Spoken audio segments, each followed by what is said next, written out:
Growing up, I always felt like I was on the outside looking in. My family, especially my cousins, were wealthy and well-established. They lived in big houses, wore designer clothes, and went on extravagant vacations. I, on the other hand, lived in a small apartment with my mom and dad. We struggled to make ends meet, but we always made the best of what we had. Every year, my family would gather for the annual reunion, a lavish event where everyone showed off their success. I always dreaded these reunions because despite how hard I worked, I always felt like I didn't fit in. I was the poor cousin, the one who couldn't keep up with the expensive gifts, the exotic holidays, or the luxury cars. I tried to avoid the awkward conversations, but no matter what, it always stung. This year, though, I was determined to change that. I had been working harder than ever. I was building something, starting my own business. It was a long shot, but it felt like the only way out of the cycle of poverty my family had trapped me in. I wasn't just trying to fit in anymore. I was trying to prove to them and to myself that I didn't need their wealth to be successful. But when the invitation for the family reunion arrived, my excitement quickly turned to dread. My name was missing from the guest list. I was confused at first. Had they forgotten about me? But then I read the message from my aunt. "We're sorry, but your presence isn't required at the reunion this year. We've decided to limit the guest list to people who are financially well off. We hope you understand." I felt my stomach drop. Banned. For being poor. For not measuring up to their standards of success. I wanted to argue, to plead with them, but I knew it would be useless. They had made their decision. They didn't want me there, so I did what I've always done. I took it. I swallowed the rejection and tried to move on, but something inside me snapped. I wasn't going to let them define me anymore. I wasn't going to let them make me feel small, like I was unworthy of being in their world. I decided that I would show them, not through words, but through action. I was going to make something of myself, not for them, but for me.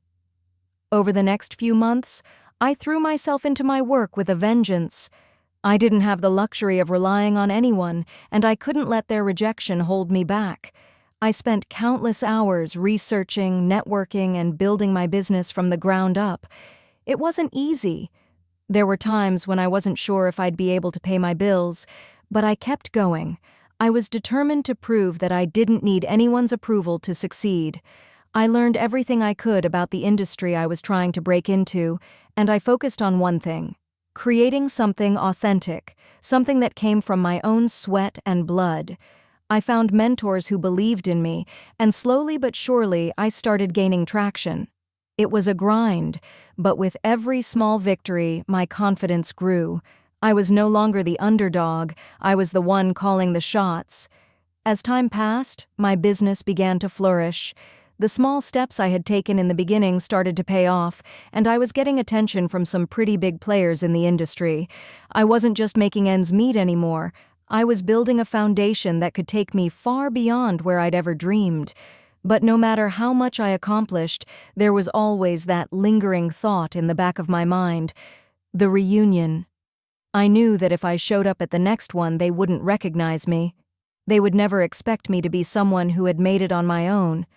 I had made my mark, but I didn't need to flaunt it in their faces. Still, the thought of seeing their faces when they realized what I had achieved, that was enough to keep me going. And then, just as I was starting to get comfortable with my newfound success, I received a phone call. It was from my cousin, Ben, the one who had always made fun of me for being the poor one. He didn't call often, so I was immediately suspicious. I answered the phone, my heart beating in my chest. "Hey, Emily," he said, his tone casual, but with a hint of something else in it. "So, the family reunion is coming up again, and I wanted to let you know. We've changed our minds. We're inviting everyone this year." I felt a twinge of confusion. "What do you mean, we've changed our minds?" "Well, we realized we might have been a bit harsh," he said, his voice almost apologetic. "And, well, we wanted you to come. We're going to keep things more casual this year. You know, less about the money, more about the family." I could hardly believe what I was hearing. They were inviting me? After everything they had said? After banning me for being too poor? I wasn't sure what game they were playing, but I wasn't about to fall for it. I paused for a moment, letting the silence hang between us. My mind raced. Should I go? Should I give them the satisfaction of seeing me there, or should I just continue on my path without them? In that moment, something inside me clicked. I didn't need them to validate my success. I didn't need them at all. But I had something more powerful to offer than a simple revenge moment. I had worked for everything I had, and it was time they saw it. Not for them, but for me. With a calm, controlled voice, I finally spoke. I appreciate the invite, Ben, but I think I'm going to have to pass this year. There was a brief silence on the other end of the line. Are you sure? Ben asked, a hint of confusion in his voice. I'm sure, but thanks for calling. I hung up the phone, feeling a sense of satisfaction wash over me. I didn't need their acceptance. I had already created my own success, and that was more than enough for me. In the weeks that followed, I focused solely on my business. The decision to decline the family reunion invite had been a difficult one, but it felt right. I had spent so much of my life chasing their approval, seeking validation from people who would never see me for who I truly was. This time, I chose me. The more I worked, the more my company grew. Emily Enterprises was no longer just a small startup. It had gained traction in ways I hadn't even expected, and my reputation within the industry was steadily rising. Clients who had once turned me away now sought me out. Investors, impressed by the progress I had made, began lining up. It was surreal, but at the same time, it felt like the only thing that made sense. But despite all the success, I couldn't help but think back to that moment. The rejection, the cold dismissal from my family because I didn't fit into their perfect, moneyed world. And now, here I was, making something incredible with nothing but my own grit and vision. But then, one day, I received a letter in the mail. It was from my family. The ones who had abandoned me all those years ago, the ones who had written me off because of my financial status. My first instinct was to rip it up, to ignore them completely. But something made me stop. I opened the letter. Dear Emily, we hope this letter finds you well.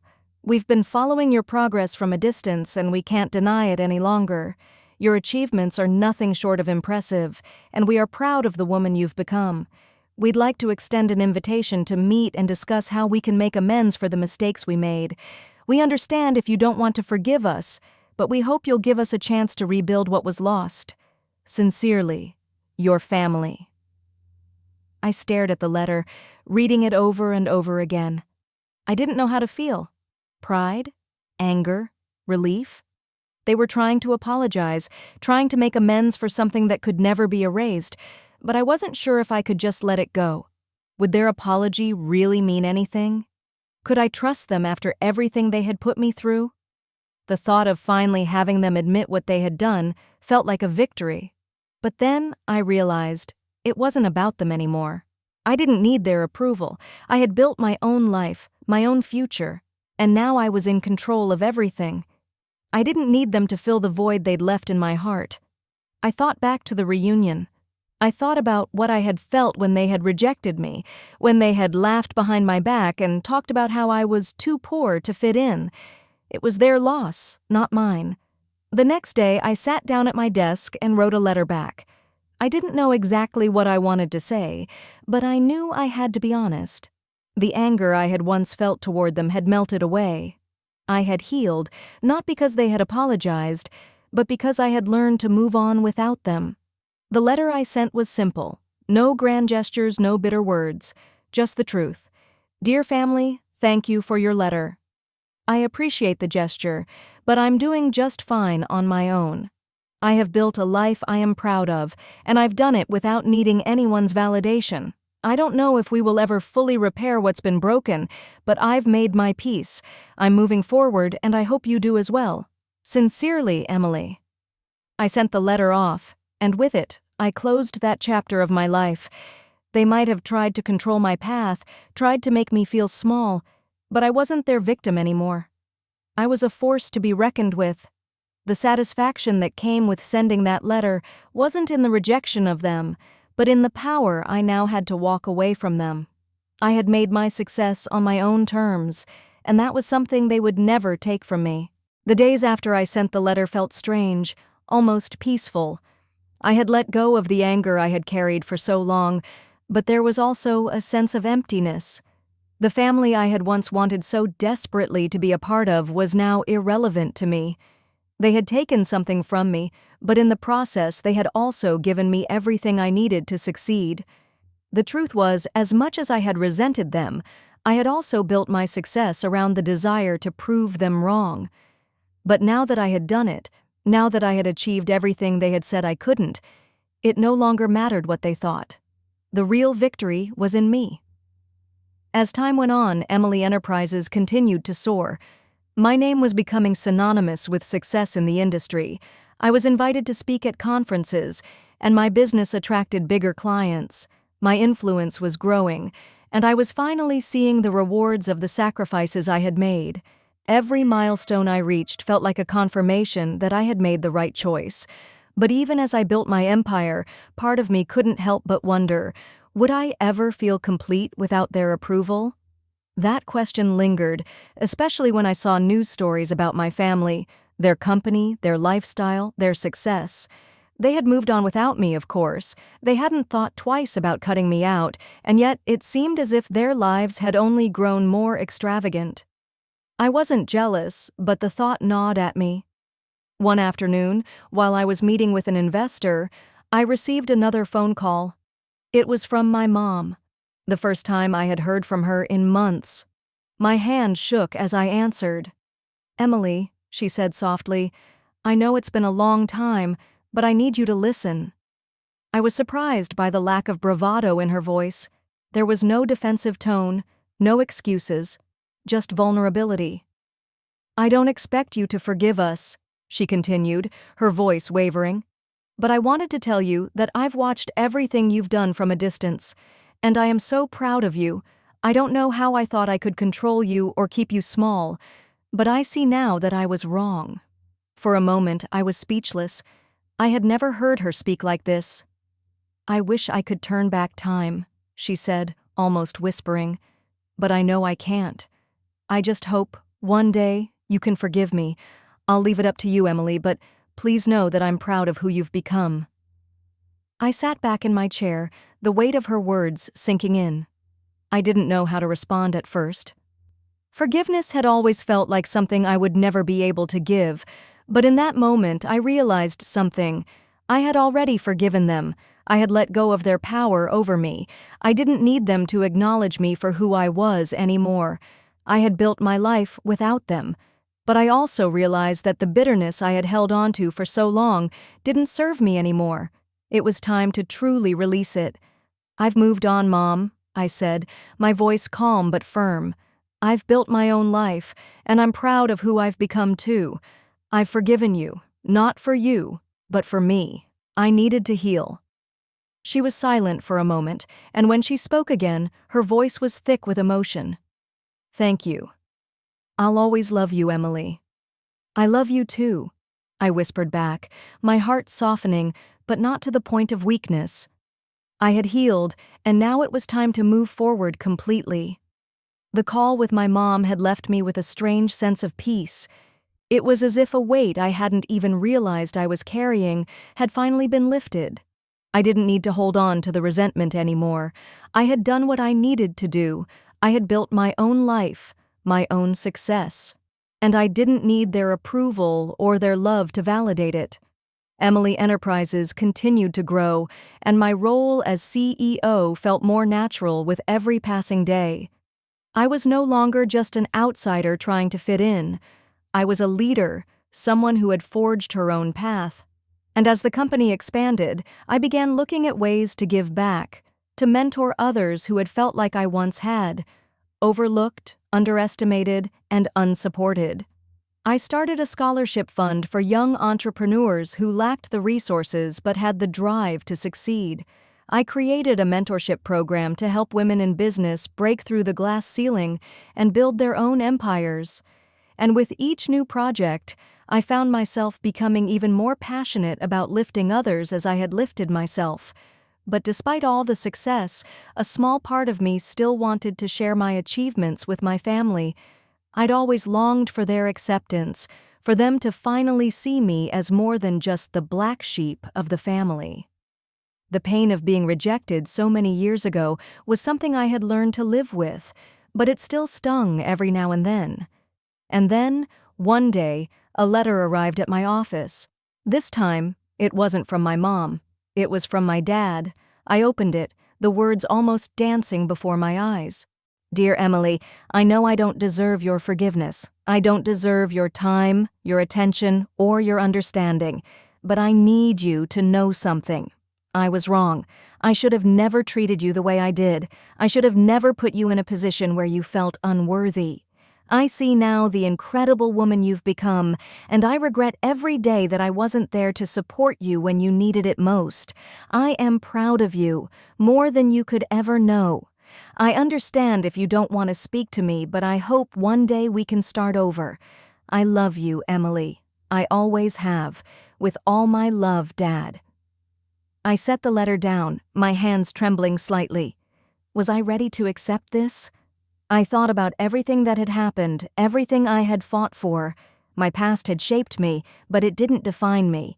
My family's actions had tried to break me, but in the end, they had only made me stronger.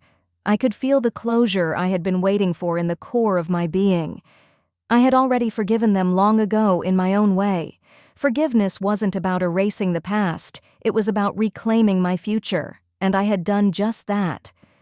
But one thing was clear. I wasn't the same person anymore. I was no longer the girl they had abandoned. I was a woman who had built herself from the ground up. I carefully folded the letter and placed it in a drawer, not out of anger or rejection, but because I didn't need it to define me. It was a part of my past, but my future was all mine to write. As the months passed, my company continued to soar. Emily Enterprises became a name that people knew, not just for its success, but for its mission to empower and uplift others. I was no longer just an employee in a company or a daughter in a family. I was a force of my own, someone who had built everything from the ground up. My reputation as a leader grew, and with it, the respect I had once craved from my family came, albeit quietly. My mother started sending occasional messages, small notes of congratulations on my latest accomplishments. And though I had long moved past needing their approval, part of me couldn't help but feel a sense of satisfaction when I saw those little gestures. Still, I didn't reach out. I didn't need them to feel validated anymore. What mattered was that I had earned everything I had, by my own hand, with no one else's help. Then one day, I received a surprise. I had been invited to a charity gala hosted by the company's biggest competitor, the same company that had rejected me early in my career. My invitation stood out against all the others on my desk, shining like a beacon of everything I had fought for. I felt an odd mixture of emotions, surprise, pride, but also a sense of full circle. This was my chance to show myself that I had truly made it, that I wasn't just in this for revenge, I was in this for my own success. The evening of the gala arrived, and I walked into the event with my head held high, wearing the confidence that only years of struggle and growth could bring. I mingled with business leaders, entrepreneurs, and investors, people who respected me for who I was, not for who I had been. And as I walked through the crowd, I spotted my family, sitting at one of the tables. They were all gathered together, looking uncomfortable but intrigued by my presence. They had clearly seen me arrive, had heard my name announced. I could see them trying to pretend that everything was normal, but I could feel the tension in the air. They were trying to figure out how to react, how to face the woman they had once rejected. I knew that this was a pivotal moment, not just for me, but for them. This was my time to take control, to show them that I didn't need them to validate my success, but that I had earned it on my own terms. As I walked past their table, I met their eyes. No anger, no bitterness, just a calm strength. "Hello, everyone," I said, my voice steady and full of confidence. "I hope you're enjoying the evening." They looked at me, some of them shocked, others looking down in quiet shame. I gave them a smile, but it wasn't one of vindication. It was one of peace. peace that I had found on my own. "I'll be over there," I said, nodding toward the other side of the room where the company leaders were gathering. I didn't wait for their response. I didn't need to. I walked away from their table and joined the people who truly valued me, people who had seen my worth long before my family had. And for the first time in my life, I felt whole, not because they were finally acknowledging me, but because I had come to terms with the truth. I had everything I needed, and I had earned every bit of it. The night went on, and I left with an overwhelming sense of satisfaction. Not because of anything that had been said or anything that had been done, but because I had done it all on my own. And now I was truly free.